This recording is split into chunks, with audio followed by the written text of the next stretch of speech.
이번 시간에는 갑진년 일주별 운세 중에서 이 무자 일주에 대해서 한번 알아보도록 하겠습니다.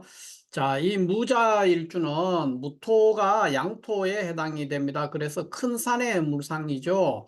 그러니까 건조한 큰 산 아래에 자수는 물이니까 작은 물이 흐르고 있는 그런 모습이 돼서 무자일주를 우리가 물상지역으로 얘기할 때 첫 번째 산속의 옹달샘 뭐 이렇게 표현을 하기도 하고 또는 사막의 오아시스다 뭐 이렇게도 표현합니다. 사막의 오아시스 요런 물상이 하나 있을 수가 있죠. 그러니까 건조한 토양 또는 큰 산 황무지 그 아래에 있는 그 속에 있는 작은 샘물 작은 물이 되니까 이런 물상적인 특징을 가지게 되고요.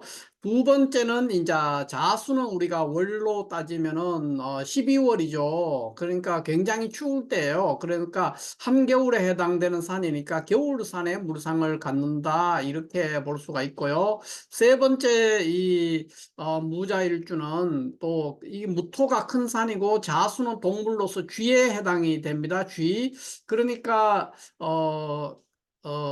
그러니까 큰 산 속에 살고 있는 쥐, 뭐 큰 산의 쥐, 뭐 이렇게 표현할 수도 있습니다. 큰 산의 쥐. 그 외에 뭐 누런색 쥐, 그러니까 황서 이런 것들은 뭐 실질적으로 있지도 않는 동물이기 때문에 무토가 황색이니까 자수는 쥐고 그러니까 황서 이런 것들 우리가 청룡, 황룡 하듯이 얘기할 수 있는데 황서가 뭐 존재하지도 않고 흰쥐까지는 있을 수가 있죠. 실험용 쥐로서. 그러나 누런쥐 이런 것들은 실질적으로 존재하지 않고 그렇게 신령스러운 것도 아니기 때문에 그런 물상들은 이제 잘 말하지 않는다 이렇게 볼 수 있습니다.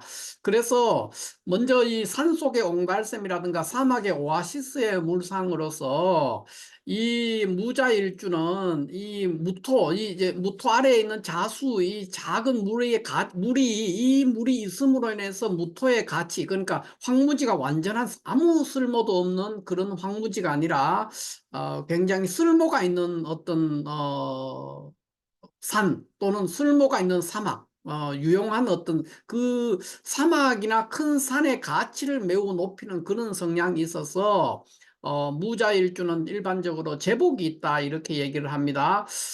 그 다음에 이제 능력이 굉장히 좋습니다. 이제 능력이 좋아서 남자 무자일주는 대체적으로 바람둥이가 굉장히 많고 여자 무자일주는 굉장히 알뜰한 사람이 많다 이렇게 볼 수 있습니다.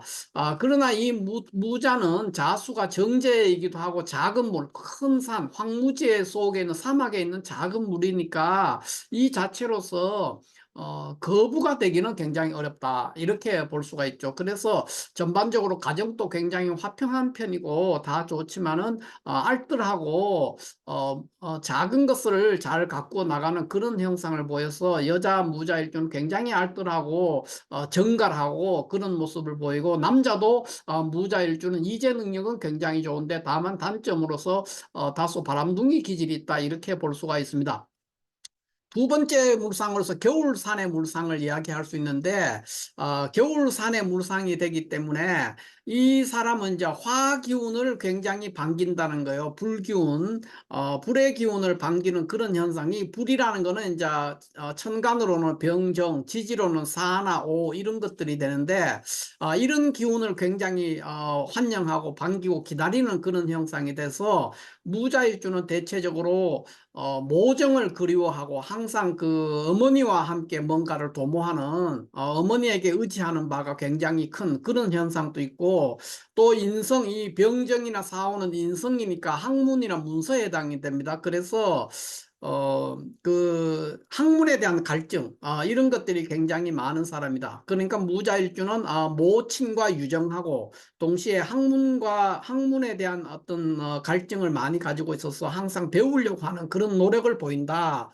이렇게 보일 수 있습니다.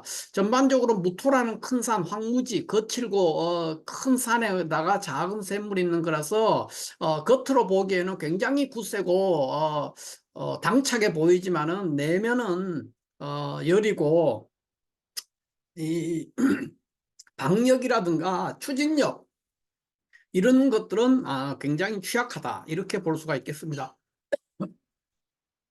그 외에 또 이제 큰 산에 큰 산에 있는 쥐죠. 큰 산의 쥐의 물상이니까 항상 먹을 것이 있다, 제복이 있다 이렇게 볼 수가 있습니다. 그래서 먹고 사는 문제 이런 것들은 어느 정도 많이 해결이 된다 이렇게 볼 수가 있어요. 그리고 심성이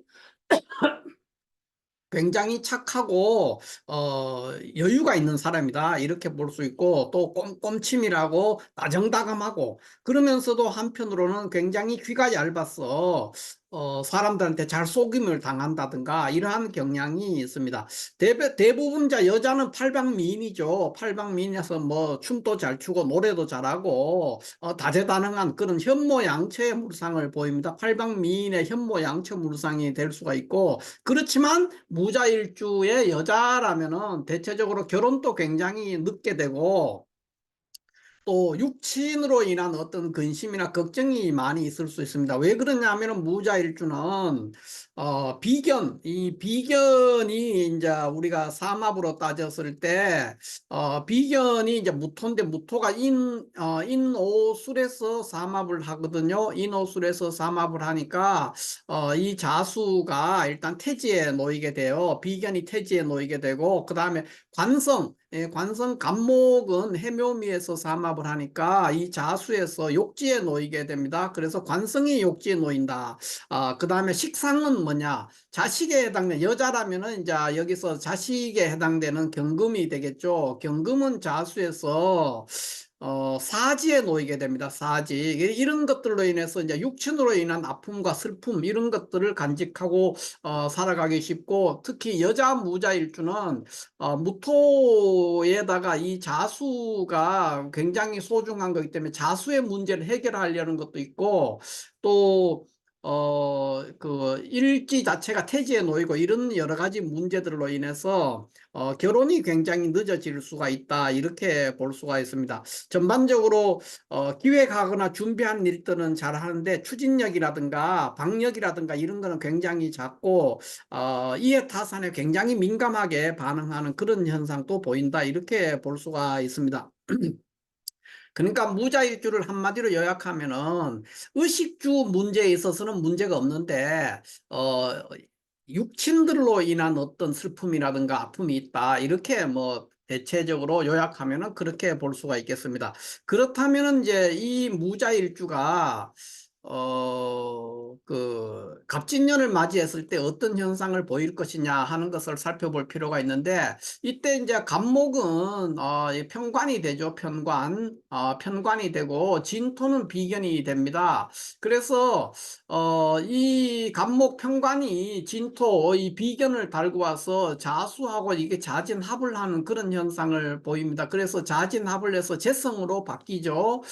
이런 식으로 이제 움직이기 때문에 무자일주의 갑진년은 이게 이제 학생이라든가 기타 수험생, 뭐 꼭 그러니까 중고등학교의 학생이 아니더라도 취업을 준비하는 수험생이라든가 공무원 시험을 준비하는 수험생 이런 사람들한테는 그렇게 달가운 해가 아닐 수가 있다 이렇게 볼 수 있죠. 왜냐하면은 이 자진 앞에서 재성으로 바뀌면서 굉장히 갑목 자체에 칠살이 왔는데 이것도 감당하기가 어렵단 말이에요. 그래서 재생살하는 그런 현상을 보일 수가 있기 때문에 학업에서 다소 부진한, 또는 시험이라든가 이런 것을 봤을 때 다소 부진한 현상을 보일 수가 있고, 취직이나 뭐 또는 승진이라든가 직장에 다니는 사람들은 맡은 바 일을 해내기가 굉장히 어려운 한 해고 되게 고단하고 힘들고 벅찬, 그러니까 내 능력 밖의 어떤 일을 해내야 되는 그런 상황에 놓이게 되기 때문에 역시 그러니까 반갑지 않게 됩니다. 그래서 학생이나 수험생도 유리한 해가 아니고, 또 직장에 다니는 사람들도, 또 취직을 하려고 하는 사람들도 좋은 직장을 넣기가 어려워지고 여러 가지 불리한 면이 있게 됩니다. 또 승진할 때도 역시 어려울 수가 있고 그렇습니다. 그렇게 이해를 하면 될 것 같고요. 사업하는 사람 같은 경우에도 돈은 어느 정도 벌 수는 있겠지만 결국에 마지막에는 그 돈으로 인해서 여러 가지 화근이 돼가지고 돈을 다 잃게 되거나 그로 인해서 여러 관제 구설에 연루되거나 하는 그런 일들이 생길 수가 있기 때문에 역시 탐탁하지 않은 운이다 이렇게 볼 수가 있습니다. 그러나 이제 건강 같은 것은 이제 조금 불리할 수가 있지만은 뭐 연애라든가 이런 부분에서는 아주 유리한 한 해가 될 수 있다. 그러니까 건강은 이제 이게 재생산하는 구조가 되기 때문에 무자일주의 갑진년은 재생산을 하기 때문에 여러모로 불리하고 건강에서도 좋지 않고 그렇지만은 연애 부분에서는 좋은 운이 될 수가 있습니다. 그래서 뭐 오랫동안 싱글로 지냈던 사람이면은 어떤 마음에 맞는 어떤 이성, 괜찮은 이성을 만나서 결혼을 할 수 있는 남자든 여자든 그렇습니다. 그런 운이 될 수 있다. 이렇게 볼 수가 있겠어요. 그러면 이 무자일주의 갑진년에서 구체적인 사주를 두고 이렇게 한번 생각해 본다면은 이렇게 무자일주가 천간 어딘가에 경금이 있는 구조로서 한번 생각해 볼 수가 있겠습니다. 이렇게 경금이 있는 경우에는 여기 밑에 우리가 월별로 태어나는 월별로 이렇게 대입해서 볼 수가 있는데 여기 자월 빼고는 모든 월이 다 무난하고 발전을 한다 이렇게 볼 수가 있죠. 근데 자월은 왜 나쁘냐 이렇게 볼 것 같으면은 자월은 이제 여기에 그러니까 제격이죠, 제격. 제격인데 문제는 이제 이 갑진년이 될 것 같으면은 이게 제가 동해가 있어요. 자진합을 내서 제가 동하거든요. 진토가 오면은 제가 동해가지고 까딱하면은 이제 완전히 나쁘지는 않습니다. 이게 이제 재용 식재격을 이룰 수가 있는데 재용 식재격이 될 수가 있죠. 그래서 경금이 갑목을 제거함으로써 될 수도 있지만은 자진합한 제국이 동해가지고 뜨기 때문에 이것도 완전히 불리한 건 아니고 한 세모쯤 된다 이렇게 볼 수 있습니다. 그래서 저런 경우에만 이제 다소 어려움이 있을 수 있고 나머지 케이스는 천간에 이렇게 경금이 있다면은 거의 모든 월들이 다 좋습니다. 예를 들어 축월 같은 게 왜 좋냐 하면은 이게 이제 월지 축월에 태어났는 무자일주라면은 경금이 이렇게 있으면 이때 경금은 용신이 되는 거예요. 용신이 되니까 식신이 이 간목을 보니까 식신 대사라는 그런 현상을 보이기 때문에 이 사주 중에 어딘가에 여기 4나 5가 있어가지고 일간만 어느 정도 받쳐준다면은 대기란 운이 될 수가 있다 이렇게 볼 수가 있죠. 이런 식으로 해서 볼 것 같으면은 인월 같은 경우에도 인월의 무자일주라면은 칠살격이죠. 칠살격의 식신을 보니까 칠살 식재격으로 잘 이루어지고 다만 진월이라든가 신월 같은 경우에는 다소 조금 불리해질 수가 있죠. 신월 같으면은 이게 이제 신월에 무자일주라면은 이것도 한 이제 세모 또는 뭐 조금 나빠질 수가 있는 거긴 한데 이렇게 됐을 때는 이제 식신격이 되는데 여기 갑진년에 진토가 와서 신진합해가지고 임수라는 수국이 동해서 갑목칠사를 보니까 요 좀 신월 같은 경우 어려울 수 있고 진월도 그러한 원리로 인해서 다소 불리해질 수 있는 요런 해가 될 수 있습니다. 그러나 전반적으로 대패가 나지는 않는 길한 한 해가 될 수 있다 이렇게 볼 수가 있겠어요. 그 다음에 이제 우리가 천간에 이렇게 기토가 있는 무자일주는 어떻게 될 거냐 하면은 역시 이 경우에는 보면은 거의 모든 월이 다 좋습니다. 그러니까 인월에 태어났는 무자일주도 좋고 묘월에 태어났는 무자일주도 좋고 다 좋은 거예요. 그러니까 어느 달에 태어나도 어느 달에 태어났는 무자일주일지라도 천간에 기토가 있다면은 대기란 한 해가 될 수 있다 이렇게 볼 수가 있죠. 뭐 지금 뭐 의미로 하나를 우리가 찍어 본다면은 예를 들면 해월에 이 해월에 태어났는 무자일주라면 갑진년이 어떻게 될 거냐 이랬을 때 갑목이 갑진년이 이렇게 오면은 갑목이 이번에 용신으로 왔어요. 칠살이 그래서 기토랑 갑기합을 하기 때문에 급제합살해서 매우 길한 한 해가 될 수가 있죠. 그러니까 어느 달에 들어가도 유리하게 됩니다. 인월에 태어났는 만약에 인월에 태어나는 무자일주라면은 갑진이 역시 갑목이 용신에 있때는 칠살격이 되죠. 칠살이 급제합살하는 그런 구조가 되기 때문에 역시 대기란 해가 될 수 있고 뭐 여기 5월에 태어났는 4월이나 5월에 태어났는 월지가 4나 5일 때도 인수격에서 급지합살하는 구조거든요. 그래서 역시 좋은 해가 될 수 있고, 신월에 태어났는 것도 마찬가지입니다. 신월에 만약에 태어났는 무자일주라면 여기 신자 합해서 제격으로 되어 있는데, 제격이 역시 급지합살하는 거죠. 갑기합에서. 그래서 어느 월에 태어났을지라도 무자일주가 천간에 기토가 있는 경우라면은 대기란, 갑진년이 대기란 한 해가 될 수 있는데, 다만 조건이 있습니다. 어느 경우라도 지지에 사라든가 오라든가 뭐 진술 이런 것들이 있어야 됩니다. 예, 여기도 마찬가지입니다. 사나 오가 있는 것이 가장 좋고, 진술 이런 것들이 있으면은 왜 그러냐면은 이 식신과 칠살의 관계가 되고, 그런 문제에서는 항상 일간이 강해야 된다. 칠살이 운에서 들어왔기 때문에, 갑진년은 무자일주 입장에서 갑진년은 편관 칠살을 맞이하는 그런 운이 되기 때문에 일간이 강한 것이 일단 좋고요. 다만 요런 구조의 사주라면 천간에 병이나 정이 있으면 안 됩니다. 지지에 있는 사나 오는 좋은데, 천간에 병이나 정이 있으면은 이 경금을 갖다가 하면 부수게 되는 일들이 생기게 되기 때문에 좋지 않게 되죠. 그렇게 되면 칠살, 간목 칠살이 왔을 때 대응할 수 없는 상황이 벌어지기 때문에 매우 불리하게 됩니다. 그러니까 천간에 요런 구조의 사주는 천간에 병정이 없어야 되고, 요런 구조의 사주는 어떻게 되느냐, 천간에 경신금이 있으면 안 된다, 이렇게 볼 수 있죠. 경금이나 신금이 있게 되면은 여기 갑목이 와서 갑기합을 하는 것을 경금이나 신금이 금극목해서 방해를 하기 때문에 아주 불리한 해가 될 수 있습니다. 그래서 이러한 조건만 어느 정도 채워준다면 무자일주에 기토가 있는 경우, 기토가 있는 경우에는 대기를 하고, 경금이 있는 경우도 대기를 하는데, 다만 천간에 병정이 없어야 된다. 지지로 있는 4, 5는 좋죠. 그런 게 있으면 좋은데, 천간에 병정이 있기 때문에 경금이 병정에서 손상되기 때문에 갑목에 대응할 수가 없는 그런 상황이 오기 때문에 불리하다, 이렇게 보는 겁니다.